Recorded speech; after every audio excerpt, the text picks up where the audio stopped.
चुड़ैल। रात को अचानक राधिका मौसी को किचन से कुछ गिरने की आवाज आई। उन्होंने बाहर निकल के देखा तो किचन में उन्हें कोई सफेद साड़ी में दिखा। वो चीख पड़ी, हे भगवान, आलतू जलाल तू आई बला को टाल तू, आलतू जलाल तू आई बला को टाल तू। राधिका मौसी को चीखते सुनकर श्रवण बाहर आता है भागते हुए। अरे माँ, क्या हुआ? क्या देख लिया? दादी माँ आ गई क्या सपने में? अरे बेटा, रसोड़े में देख तो कौन है? श्रवण रसोड़ी में झांक कर देखता है और उसे कोई नहीं दिखता अंदर। अब रसोड़ी में तो कोई नहीं है माँ। कोई सफेद साड़ी में नहीं है क्या? नहीं माँ, कोई भी नहीं है।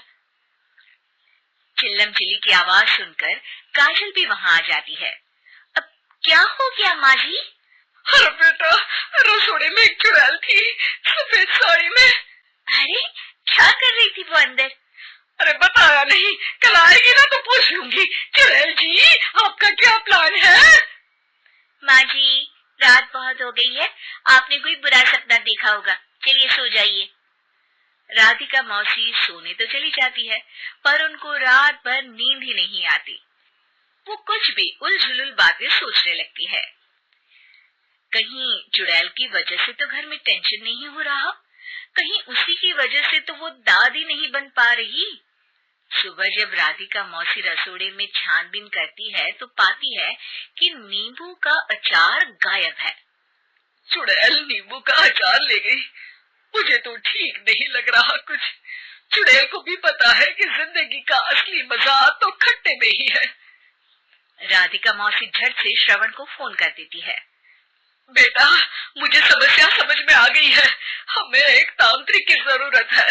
अरे क्या बोल रही हो माँ, तांत्रिक की क्या जरूरत है? आप पूजा पाठ तो कर ही रही हो ना। आलतू जलालतू मंत्र सारे फालतू जैसे कुछ मंत्र पढ़ो, चली जाएगी अपने आप चुड़ैल। अरे नहीं बेटा, कभी चुड़ैल को कम नहीं समझते। अरे तुझे पता भी नहीं चलेगा कि कभी वो छल करके काजल की जगह घर की बहू खुद बन जाएगी। क्या माँ, कुछ भी बोल रही हो? कहाँ काजल और कहाँ चुड़ैल?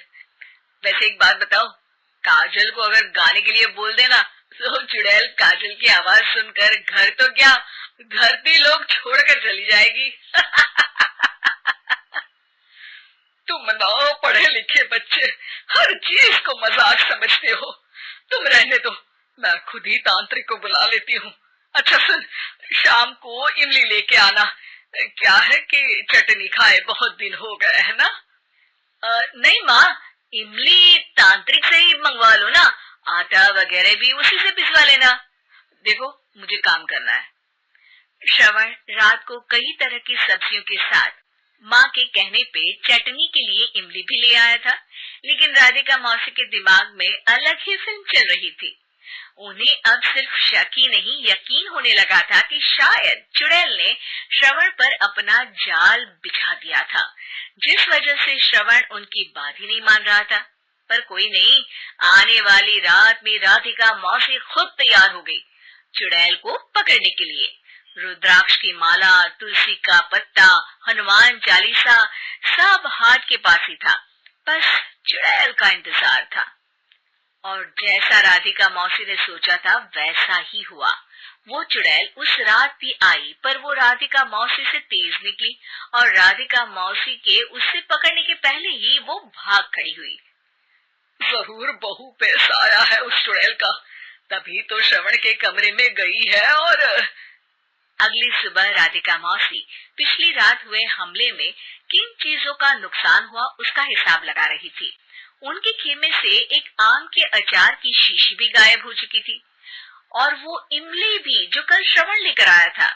राधिका मौसी इस बारे में सोच ही रही थी कि श्रवण जल्दी से रसोड़े में आकर दवाइयों की पोटली ढूंढने लगता है। अरे बेटा, क्या हो गया? अब माँ, वो काजल की तबीयत खराब है, बहुत घबराहट हो रही है उसे। हे भगवान, मैंने पहले ही कहा था कि तांत्रिक को बुला लेते हैं, पर नहीं। अब देखो, उस चुड़ैल ने काजल को अपने वश में करना शुरू भी कर दिया है। हालांकि श्रवण भूतों में विश्वास नहीं करता था, पर अब वो भी डर जाता है और राजी हो जाता है एक तांत्रिक को बुलाने के लिए। कुछ ही घंटों में तांत्रिक आ जाते हैं और राधिका मौसी तांत्रिक जी को सब बता देती है। घोर संकट, घनघोर संकट, चुड़ैल को मारू जोर चाकट, ओम भट स्वाहा खटखाटे आहा। अरे ये क्या मंत्र है? मेरे खुद के ओरिजिनल मंत्र है, कल रात को ही लिखे हैं, अच्छे लगे तो दाद चाहूंगा। एक और मंत्र सुनो, अर्ज किया है आब्राकडाब्रा, दिल्ली बम्बई आगरा, चन्ना मामा सोबरले सुरन मामू जारा। ये मंत्र है? अरे कोई चालीसा वालीसा पढ़ो ना। वक्त कम है, 40 नहीं पड़ेंगे, 20-25 में काम चलाना पड़ेगा। अलग निरंजन जाके लंदन, मुफ्त का मंजान घिस मेरे लंदन। अरे जल्दी करो तांत्रिक जी, जल्दी करो। तांत्रिक अपने उल झलूल मंत्र पढ़ने लगता है। श्रवण को तांत्रिक पे शक होता है।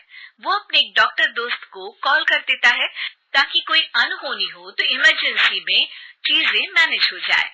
तांत्रिक धुनी रमाता है जिसकी वजह से कमरे में काफी धुआं हो जाता है और जिसकी वजह से बहू की घबराहट बढ़ जाती है।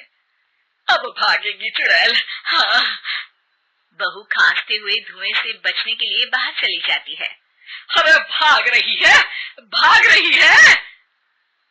पीछे पीछे श्रवण भी जाता है। बहू एक सोफे पर बैठ जाती है। तभी डॉक्टर दोस्त आ जाते हैं और श्रवण को पानी लाने के लिए कहते हैं। थोड़े चेकअप के बाद डॉक्टर कहते हैं, मेरे हिसाब से जाप का काम पूरा हो गया है। क्या मतलब? अरे कुछ भी नहीं माँ, कोई चुड़ैल नहीं है, खुशखबरी है, अब दादी बनने वाली है। मगर वो सब अचार के डब्बे। श्रवण दोनों अचार के डब्बे अपनी माँ को दिखाता है जो कि उनके बिस्तर के नीचे छुपे हुए थे। आपने सही बोला था माँ, वो चुड़ैल काजल ही थी जो खट्टा खा रही थी। हमें कल ही पता चला पर हमने आपको ये तांत्रिक वाला काम करने दिया ताकि आपको भरोसा हो जाए कि भूत वगैरह कुछ होता ही नहीं। अच्छा अच्छा, ये तो बड़ी खुशी की बात है, पर बेटा मुझे एक झाड़ू तो ला दे। क्यों माँ? ये तांत्रिक का भूत उतारती हूँ मैं।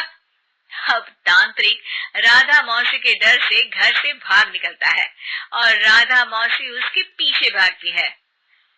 अरे संकट ये घनघोर है, तांत्रिक मुआ चोर है।